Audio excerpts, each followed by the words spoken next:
அன்பு நண்பர்களே, அனைவருக்கும் அன்னை சமையல் உமாவின் அன்பான வணக்கங்கள். இன்னைக்கு அன்னை சமையல்ல பார்க்க போறது முட்டை குஸ்கா.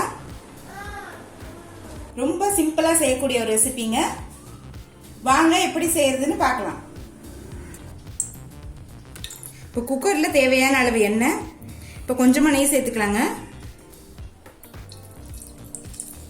அடுத்து 1 டேபிள் ஸ்பூன் இஞ்சி பூண்டு விழுது சேர்த்துக்கலாம்.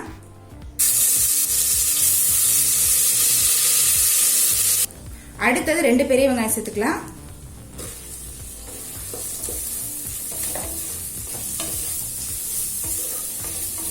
இப்போ வெங்காயம் நல்லா வதங்கிடுச்சுங்க. அடுத்து ஒரு தக்காளி சேர்த்துக்கலாம்.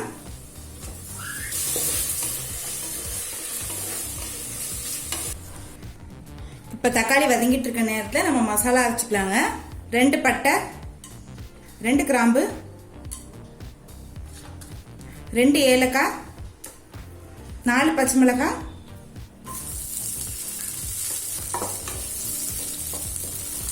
அடுத்தது கொஞ்சம் புதினா சேர்த்துக்கலாம். புதினாவை லேசா வதக்கினா போதுங்க, ரொம்ப வதக்கணும்னு அவசியம் இல்லை. இந்த அளவுக்கு வதக்கினா போதுங்க. இப்போ இது எல்லாத்தையும் மிக்சியில கொஞ்சமா தண்ணி சேர்த்து நைஸா அரைச்சிக்கலாம். இப்போ தக்காளி நல்லா வதங்கிடுச்சு. இப்போ நம்ம அரைச்சி வச்சிருக்க மசாலாவை இதுல சேர்த்துக்கலாங்க.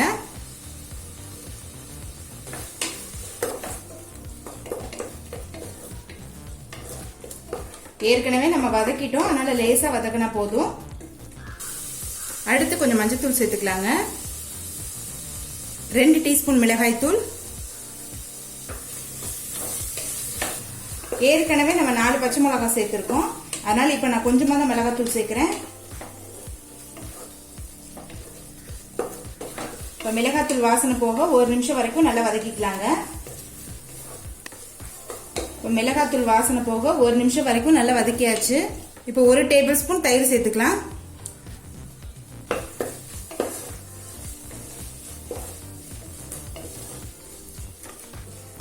இப்போ அடுத்து 1 கப் தேங்காய் பால் சேர்த்துக்கலாங்க. 1 கப் தண்ணி. அடுத்து நம்ம அரிசி சேர்த்துக்கலாம். பாசுமதி அரிசியை 1/2 மணி நேரம் ஊற வச்சு சேர்த்துக்கோங்க.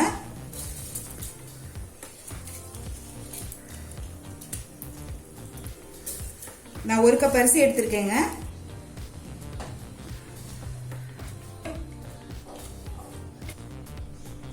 அடுத்து முட்டையை இது மாதிரி அங்கங்க கீறி போட்டுக்கலாம். நான் 5 முட்டை எடுத்திருக்கேங்க.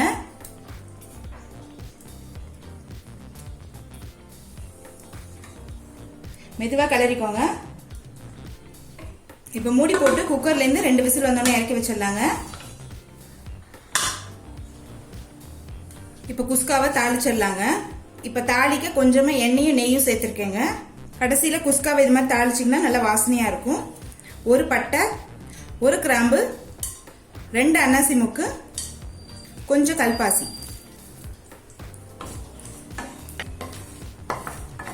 குஸ்காவை தாளிச்சிடலாங்க. இப்ப குக்கர்ல இருந்து 2 விசில் வந்துருச்சுங்க. முட்டை குஸ்கா எப்படி வந்திருக்கு பார்க்கலாம்.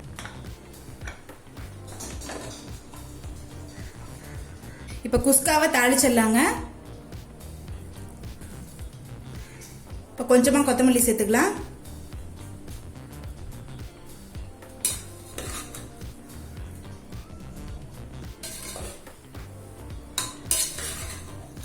முட்டை உடையாத மாதிரி மெதுவா கிளறிக்கோங்க.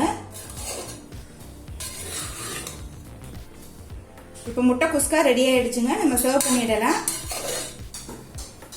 இப்ப சுவையான முட்டை குஸ்கா ரெடி ஆயிடுச்சுங்க. ரெசிபியை ட்ரை பண்ணி பாருங்க, கண்டிப்பா உங்களுக்கே பிடிக்கும். ரெசிபி பிடிச்சிருந்ததுன்னா வீடியோவை லைக் பண்ணுங்க, கமெண்ட் பண்ணுங்க, ஷேர் பண்ணுங்க. இதுவரைக்கும் அன்னை சமையல் சேனலை சப்ஸ்கிரைப் பண்ணலன்னா சப்ஸ்கிரைப் பண்ணுங்க. தேங்க்யூ.